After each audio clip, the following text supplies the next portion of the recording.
So guys, जैसा कि हमने पिछले एपिसोड में देखा कि मोर्टल और दाओ भाई शियाओ को बचाने के लिए सभी एल्डर से भिड़ गए, पर सभी लीडर एक साथ उन पर अटैक कर रहे थे जिससे वो कमजोर पड़ने लगे। साथ ही उन्होंने शियाओ पर भी सनिक अटैक करने की कोशिश की, पर इमोर्टल ने उन्हें रोक लिया और उसने अपनी सेकेंडरी बॉडी को भी वहां बुला लिया था। पर फिर भी वो लीडर उन पर भारी पड़ रहे थे। लेकिन अब गॉडेस लियू वहां आने वाली थी, जिससे उनके गॉडेस लियू लीफ हर जगह बिखर रहे थे। सभी से काफी परेशान हो चुके थे। निंगजिन गेट का हेरानुआ कहता है कि मैंने इस पर्सन को पहले भी देखा है, यह पहले प्रीमोडियल गेट में प्रवेश कर चुकी है जब प्रीमोडियल गेट का पूरी तरीके से विशालकाय खतरों से भरा हुआ था। यहाँ तक कि जिन लोगों के पास सेक्ट लीडर की भी ताकत होती है वो भी उस मिस्टीरियस स्पेस का सामना नहीं कर सकते और कभी लौट कर नहीं आए। फिर आखिर यह उस प्रीमोडियल गेट से कैसे लौट कर आ सकती है? मुझे नहीं लगता कि यह गॉडेस लियू की मेन फॉर्म होगी। शायद कोई हमारे साथ धोखा करने की कोशिश कर रहा है। टेम्पल सेक्ट का लीडर ऊपर उड़ते हुए कहता है कि यहाँ कौन मूर्ख है जो हम सभी लीडर के सामने दिखावा करने की कोशिश कर रहा है, और वो अपनी पावर को एक्टिवेट करके ऊपर जाने लगता है। लेकिन गॉडेस लियू के लीव से ही उसका अटैक बेकार हो जाता है और वो मारा जाता है। सभी देखकर काफी डर जाते हैं। अब वहाँ पर पिको गॉड भी आ जाते हैं जो गॉडेस लियू को देखकर काफी खुश होता है और कहते हैं कि सीनियर, आखिरकार आज मैं आपको देख पाया। उस दिन आपके 5 कलर डिवाइन लिक्विड की एक ड्रॉप से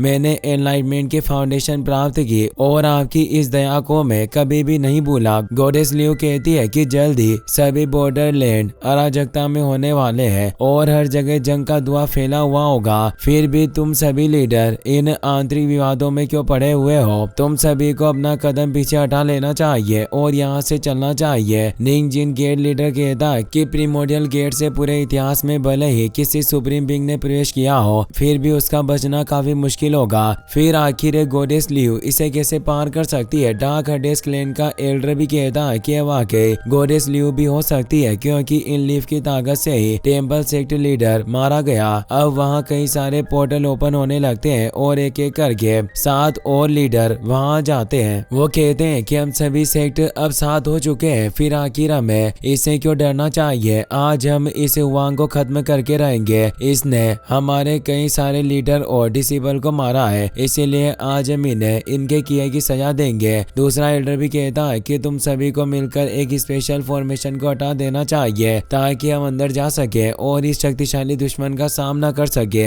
इमोर्टल पैलेस का जनरल बाकी के लीडर के साथ मिलकर स्पेशल फॉर्मेशन को खत्म कर देता है, जिससे वो सभी लीडर अंदर आ जाते हैं और शियाओ के पास भी उसके साथी आ जाते हैं जो सभी लड़ने को तैयार हो जाते हैं। पर तभी वहाँ तेजी से माउंटेन हिलने लगता है। वहाँ एक व्हाइट टर्टल आ जाता है जो 3000 दाओ स्टेट का सबसे पुराना क्रिएचर होता है। वो कहता है कि तुम सभी मेरी बात ध्यान से सुनो, लड़ाई में कुछ नहीं रखा, जल्द ही एक बहुत ही बड़ी आपदा दिखाई देगी। वॉर की स्मोक हर जगह पर फैली होगी, इसीलिए तुम्हें अपनी शत्रुता को बुलाकर लड़ाई रोक देनी चाहिए। दाओ भाई कहते हैं कि इस कछुए के ओरा को मैं भाप नहीं पा रहा हूँ और ना ही इसके ओरिजिन का पता लगा सकता हूँ। स्वॉर्ड क्लैन का लीडर टर्टल की बात नहीं सुनता और अपने साथियों को इकट्ठा होने की बोलकर कहता है कि हमारे पास काफी अच्छा मौका है जिससे हम इस वांग के साथ इसके सभी साथियों को खत्म कर सकते हैं। हम सभी एक साथ हैं, इसीलिए हमें विलो लीफ गॉडेस से भी डरने की कोई जरूरत नहीं। वो सभी अपनी पावर को एक्टिवेट कर लेते हैं। इमोर्टल, दाओ भाई और बाकी भी उनसे लड़ने के लिए तैयार होते हैं। इमोर्टल कहते हैं कि तुम लोग अगर मरना ही चाहते हो तो आओ और हमारा सामना करो। स्वॉर्ड वैली का डिसिबल सभी सीनियर से कहता है कि ये विलो लीफ वो लोअर वर्ल्ड वाली डिवाइन विलो गॉडेस नहीं है और जरूर कोई पर्दे के पीछे से चाल चल रहा है जिसे गोल्डन विलो का इस्तेमाल कर रहा है। अब वहाँ पर डेमोनिक ट्री क्लैन का लीडर भी एप और बर्ड क्लैन के लीडर के साथ आ जाता है, जो उन सभी से कहता है कि विलो गॉडेस के ब्रांच को एंसेस्ट्रल स्पिरिट द्वारा छोड़ दिया गया था, जिससे ये बिना जड़ों के एक तैरते हुए खरपतवार की तरह रह गई है। हम सभी एशियन इमोर्टल के निवासी इस बात की गवाही दे सकते हैं कि इस गॉडेस लियू का पतन हो गया था, जिससे तुम सभी को डरने की कोई जरूरत नहीं है। सनफ्लावर सेक्ट का भी लीडर कहता है कि यही वजह होनी चाहिए जिससे इस गॉडेस लियू ने अपने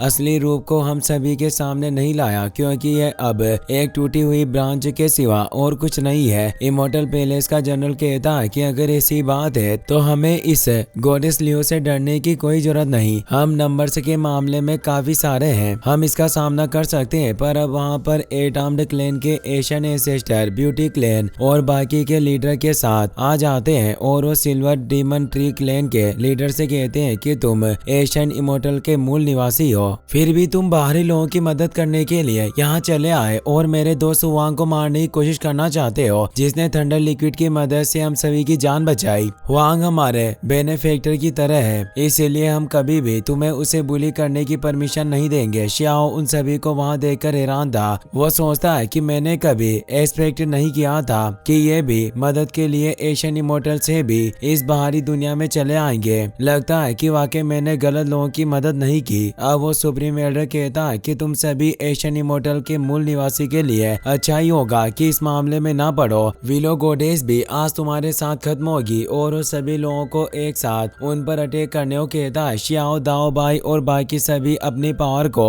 एक्टिवेट करते हैं। दाओ भाई कहते हैं कि अब इस लड़ाई को स्टार्ट करना चाहिए और हम बिल्कुल भी चिंतित नहीं है और वो उनके अटैक को रोक देते हैं। पर अब सभी लीडर तेजी से आगे बढ़ते हैं, जिससे अब दाओ भाई, इमोर्टल और पिको किंग अपनी ट्रू पोयर के साथ लड़ने को तैयार थे। शियाओ ने अपनी तरफ से लड़ता देखकर सोचता है कि वाकई मैंने एक अच्छा मास्टर, अच्छे दोस्त और अच्छे सीनियर बनाए जो मेरे लिए मरने को भी तैयार है। तभी पीछे से शॉर्ट क्लैन का लीडर शियाओ पर अटैक करने के लिए बढ़ता है और उसे कहता है कि सिन ब्लड के वंशज को तो पूरी तरीके से मिटा देना चाहिए। पर वो शियाओ को मारने से पहले ही गॉडेस लियू की वाइन के द्वारा उसके सीने में वार हो जाता है, जिससे वो मारा गया। अब गॉडेस लियू की वाइन चारों तरफ फैली हुई थी और उनका वो डिवाइन ट्री नजर आता है और अब गॉडेस लियू भी उन सभी के सामने आने वाली थी। पर अब इमोर्टल पैलेस भी वहाँ प्रकट हो जाता है। सभी ये देखकर हैरान होते हैं क्योंकि अब इमोर्टल पैलेस का सीनियर भी इस युद्ध में शामिल होने के लिए आ रहे हैं और वो सीनियर एक पावरफुल अटैक करता है जो शियाओ के साथियों के ऊपर होता है, पर गॉडेस लियू के प्रोटेक्शन से वो बच जाते हैं। इमोर्टल पैलेस का जनरल कहता है कि मेरे सीनियर ने भी इस फाइट में हिस्सा ले लिया, अब हमें डरने की कोई जरूरत नहीं होगी। हम सभी को भी मिलकर इसका खात्मा करना चाहिए और वो शियाओ और उसके साथियों की तरफ बढ़ते हैं। वो सभी भी उनसे लड़ने के लिए तैयार होते हैं, पर तभी इमोर्टल पैलेस के सीनियर की आवाज आती है कि तुम सभी लोग पीछे हटो, इस गॉडेस लियू और इसके चूजों को तो मैं संभाल लूंगा। और वो एनर्जी से उन सभी पर अटैक करने लगता है, पर अब शियाओ अपने थंडर आर्मर को एक्टिवेट कर लेता है और उस अटैक को रोकने की कोशिश करने लगता है। पर दाओ भाई उसके आगे आ चुके थे जो उस अटैक को रोकने लगते हैं और कहते हैं कि उस पुराने समय में जब मेरे मास्टर को भी तुम इमोर्टल पैलेस के लोगों ने इसी तरह मिलकर दबाने की कोशिश की थी और उन्हें मार डाला। उन्हें वो पुराने दिन याद आते हैं जब दाओ भाई के मास्टर उस इमोर्टल पैलेस से लड़ रहे थे और उन्होंने दाओ भाई से कहा था कि मैं उम्मीद करता हूँ कि तुम काफी अच्छी तरह से जिंदगी जियोगे, और वो उस एनर्जी से खत्म हो गए थे। शियाओ को मास्टर की फिक्र होती है, इसीलिए वो भी उनके साथ उस एनर्जी का सामना करने लगता है। इमोर्टल और पीकॉक गॉड भी उस एनर्जी को रोकने लगते हैं। इमोर्टल पैलेस का सीनियर कहता है कि आज मैं तुम्हारे पूरे कबीले को नष्ट कर दूंगा, जिससे हुआंग तुम्हारा कोई वजूद ही नहीं रहेगा, और वो अटैक को और ज्यादा बढ़ा देता है। पर अब गॉडेस लियू के आंसू की वजह से उस जगह पर कई सारी वाइन प्रकट होती है, जिससे एक जायंट हैंड अटैक उस इमोर्टल पैलेस के अटैक को रोक देता है। और इस अटैक से इमोर्टल पैलेस जो पहले हवा में फ्लोट हो रहा था वो अब नीचे जमीन पर आकर गिर जाता है। सभी लीडर जो वहाँ मौजूद थे वो इससे काफी डर जाते हैं कि गॉडेस लियू अभी तक हमारे सामने नहीं आई और उसने अपने सिर्फ एक हमले से इमोर्टल पैलेस को गिरा दिया, जो अपर रियल्म के टॉप 10 ट्रेजर्स में से एक था। गॉडेस लियू वाइन शियाओ के पास आती है और अब उनकी बड़ी स्पीड के साथ वहाँ और ज्यादा लिफ्ट गिरने लगते हैं और एक फॉर्मेशन एक्टिवेट होता है, जिससे अब गॉडेस लियू वहाँ जाती है और हम उनके मैजेस्टिक लुक को देख पाते हैं। सभी उन्हें देखकर हैरान हो जाते हैं। गॉडेस लियू काफी पावरफुल लग रही थी। शियाओ को उन्हें देखकर पुरानी बातें याद आने लगती है जब लोअर वर्ल्ड में उन्होंने उसे कुछ संदेश दिए थे कि जिंदगी में अपना रास्ता ढूंढो, क्योंकि कोई नहीं जानता कि इस दुनिया का सच क्या है, इसीलिए तुम अपने रास्ता का खुद ही डिसीजन लोगे। भले ही तुम अभी काफी स्ट्रॉन्ग हो, पर हमेशा स्ट्रेंथ का पता पावरफुल दुश्मन के होने से ही चलता है, जिससे जब तक तुम सबसे पावरफुल नहीं हो जाते तुम्हें आगे बढ़ते रहना होगा। शियाओ काफी खुश होता है कि गॉडेस लियू वापस लौट आई है, पर बाकी सभी लीडर उन्हें देखकर काफी ज्यादा डर जाते हैं। गॉडेस लियू अपनी वाइन से पूरी तरीके से कवर होती है। अब इमोर्टल पैलेस भी वापस से ऊपर उठने लगता है और इमोर्टल पैलेस का सीनियर कहता है कि गॉडेस लियू तुम एक टूटी हुई रूट से के अलावा और कुछ नहीं हो जो तुम मुश्किल से बच गई हो, लेकिन ये एरा अब तुम्हारा नहीं है और तुम कभी भी अपने पावर के पीक पर वापस नहीं लौट पाओगी। इमोर्टल पैलेस का जनरल भी मुस्कुराते हुए कहता है कि अगर मेरे ऑनरेबल मास्टर का मानना है कि एक गॉडेस लियू अब प्रीवियस एरा की तरह पावरफुल नहीं है, तो हमें डरने की कोई जरूरत नहीं। और वो अपने अपने पावर को एक्टिवेट करके डिवाइन बॉडी से हमला करने के लिए तैयार हो जाते हैं, जिससे शियाओ और बाकी सभी भी लड़ने को तैयार थे। इसी के साथ ये एपिसोड यहीं पर खत्म हो जाता है। वीडियो पसंद आई हो तो अपने दोस्तों के साथ शेयर करना।